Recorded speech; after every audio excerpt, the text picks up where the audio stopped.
achievable rather than what might go wrong.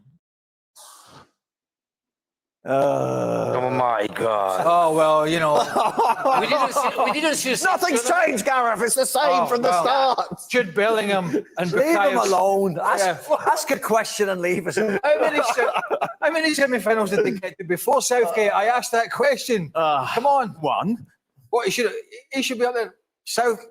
Bellingham and Saka bailed me out big time because he was going to get an absolute shellacking. The media were just waiting on him, but I'm not expecting too much different tomorrow. Look, England are in the semi-final.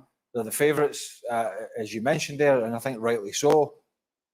Is this finally the game where the firework gets up the backside and they start playing some football? Or are they going to allow the Dutch to pressure them? And the Dutch have got a bit of pace about them, particularly in the wide areas. And of course, Cody Gakpo's in great form. What would you want to see them changing? I mean, we saw France trying to improve, but it didn't last long.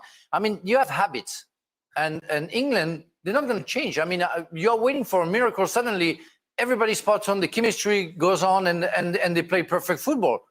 We never seen that in football. You start the tournament, if you start bad, it's like an action. When you start badly the action, normally you don't finish it, and that's what it is. And I think they're not there. They can win it because, well, they have some luck, and we saw the Jude fantastic Bellingham's goal at the last second of the quarterfinal, but last 16. But otherwise, they're not there, and they're not going to change. And he's not going to change players. He's not going to change anything. And why do you want to see something changing? It's impossible. Well, maybe. Well, no, I don't see it. It's impossible. It's going to be a miracle of football. I love that game. Well, you want to see something changing because you don't want to be in the scenario that they've been in twice. Okay, so you're starting 11, Craig. Who are you going with? Well, this isn't going to happen. Right. Exactly. It's not going to happen. We know what the starting line's going to be. He's done it, so we may as well have a look. Yeah, I did it. I mean, it took me all of 10 seconds. I mean, if you're bringing Luke Shaw with you, then you're struggling on that side. He's either fit or he's not, so he plays. Bellingham drops a little deeper. Walker goes to right back. I'm playing a back four. Palmer plays in the number 10 role. Anthony Gordon, with his pace, hasn't had much of a chance. All right, you could put Eze out there. Yeah. And Ivan Toney up front. Now, none of that's going to happen because Phil Foden, who's had a poor tournament thus far, will play. Harry Kane, who's had a poor tournament thus far, will play. Right, yeah. So we know all those things. What we don't know at the moment, well, certainly I don't, is what he'll do with that back line. I heard you boys talking about it yesterday. Oh, yeah. Back three, back four, back five, Trippier on the left, which I mean, I don't think Kieran Trippier is going to play. No. I think that's one of them. It's just how fit and how much trust he has in Luke Shaw. Luke Shaw did the press conferences yesterday, said he was fine. I think he'll come into the team. I think Gay will come into the team, but I think they'll all come into the team in a defensive area. So we'll play five at the back with Shaw and Gahey. Right. And then the rest will just pick itself, like it has done. Mainu, Rice, Bellingham. If Luke Shaw is not ready, he's going to play against Xavi Simons. Doesn't matter. He's going to struggle. It doesn't matter. They're the players. When push comes to shove, he reverts back to type, and it'll be a defensive lineup. He feels that he played better the other day, Gareth, in his press conferences there. Does he really think that? Well, he does. So he will play. In a five. Listen, I don't agree with his team selection. I want them to be more progressive. I want them to be more positive going forward. Exactly like Craig, exactly like you, Frank. But that's how they've limped their way to where they are at this moment in time. And I think that's how they will start tomorrow. And if they go behind, then the changes will happen again. It's Groundhog Day. We've had this conversation 100 times before, unfortunately. I don't think it's going to change in one of the biggest games of his managerial career. It could be worse, obviously. We could be Germany and out. We are still in this. Well, you could be booing Cucurella. Get over it. So why did boo? Let me ask you, I get a question. Yes. Why did boo Cucurella? No, we're not talking about booing Cucurella. We're being too negative about Southgate in England. Well, they're in the semi-final, right? They're in the semi-final of the European Championship, and they were in the final, 3 years ago when they played at Wembley against Italy, and things didn't go their way. And then they went far in Russia, and they did fine in Qatar, obviously, then losing on penalty shootout.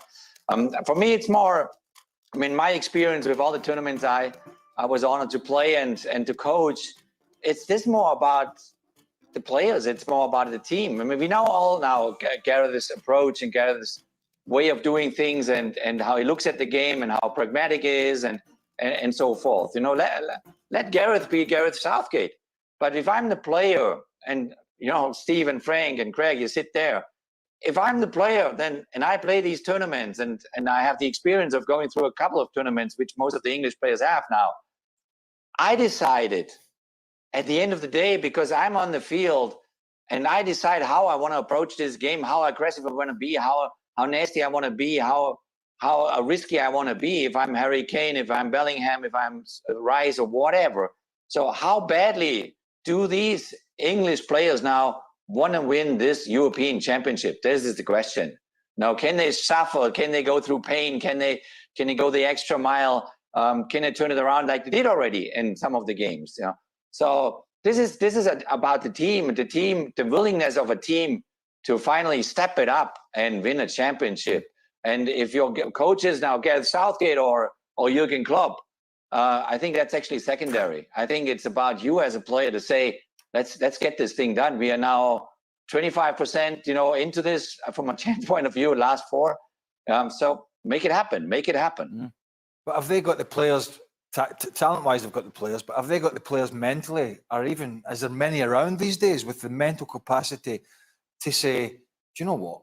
We're playing Slovakia as they did, and then they're playing Switzerland who were better. But, you know, this is too deep, this is too defensive. Let's take it upon ourselves to push ourselves up the field. Or are they always looking to the bench, as a lot of players seem to do these days, for the instructions? And I just wonder whether, you know, look, you played for Scotland, you never got to this stage of a major championship. That's historically, that's what history will tell you. But in any game, when I was playing with players like Gary McAllister and others, and Gary was the captain, if he wasn't seeing what he wanted on the field, right, with other experienced players, well, it didn't matter what came from the bench. It was like, listen, we need to get up, we need to start doing this, or start doing it. It just feels that England have been very passive on the field, and as the boys have mentioned, reactive to the desperation that sort of unfolded in front of them. I don't see any reason why that will change tomorrow. I don't. I think the Dutch have been better than most of us have thought. Don't think they're great, but they've been better than we thought coming into the tournament. So they will be a threat to this England side. But again, England are holding the cards here. It is down to what they do, I think, more than what Holland do. Yeah, I just don't want them to go out to tomorrow playing the way they've played. It's a bit like France, with all respect to France. They struggled throughout the tournament and now they've gone out. Yes. And it's a bit like, we were expecting it. As soon as Throw a punch at least. Yes. As soon as they met somebody good, they lost. And I don't want that to happen to England. I want them to get to the final. I want them to win the trophy. And if they do beat Spain, all credit, because Spain have been magnificent. I just don't want them to lose the same way as they've been playing tomorrow. That's my only concern. So I would always like them, and I always want them to be more free-flowing, more forward-thinking, and go out while playing to the best of their ability with the best players on the pitch. And I don't think they have the best players on the pitch. And I think the players on the bench deserve an opportunity, and I don't think they've been given an opportunity to try and shine in this tournament when players on the pitch in their same positions have not been performing well at all. It's as if, like, I don't care how you play, how well you play. As if we get through, you are still going to start the next game. And I don't think that's fair. From the Dutch perspective, are you surprised that Gakpo has been the star of the show for them, considering how he's struggled to get into the starting 11 at Liverpool? No, I think he's a very exciting player. I think he's played in different positions. For Liverpool, I think the way the Dutch play suits him. I think they need a centre forward. That's the only thing. I don't think Depay is good enough to take the Dutch side to the title. But the players around him, I think he's been the standout man. Xavi Simons has done well at times. Bergwijn at times. You know, Malen at times, but I think he's been the constant. I think he's been their most consistent player and the best player they've had. Let's take a look then at everyone's predictions then going into this tie, a place in the final, of course, at stake. I've gone for the Dutch to win on penalties. Oh, my word, have you? I have. What's wrong with you? What do you mean? It's a prediction. No, it's not it's a real not prediction. What I want to happen, is it? Oh, yes, it is. It's Of not a real course it No, what do is. you mean? I haven't put $100 on that, anything like that on it. Turkey, You don't Dutch want to 0-0 the other day. You don't want to encourage your almighty team. A prediction isn't what I want to see happen. You It's what I say think that might because you happen. don't want that to happen. What do you want to happen? I want England to win 5-0. Well, why don't you just put that down? Because that's silly. That's not a Miserable, prediction. miserable. How miserable are you? It's like Jules yesterday we put the 1-0 for Spain because he doesn't want to curse his almighty I know. Well, he did that. team. Yeah, well, he did it. Curse it. Of course, we will find out tomorrow what is going to happen. You need to take some tablets before the I'm game. going to watch it with you guys as well, and that's going to be fun. I'm going to chain you down, so I don't want to get It's any... going to be great, mate. It's going to be great. YouTube believe it will in fact be the Dutch. Oh, well, of course, YouTube know, don't they? Who's YouTube? Yeah, what do you think, YouTube? What do you think, YouTube? 62%. It will be a Netherlands-Spain final. Well, what a show it is going to be tomorrow, regardless of what happens.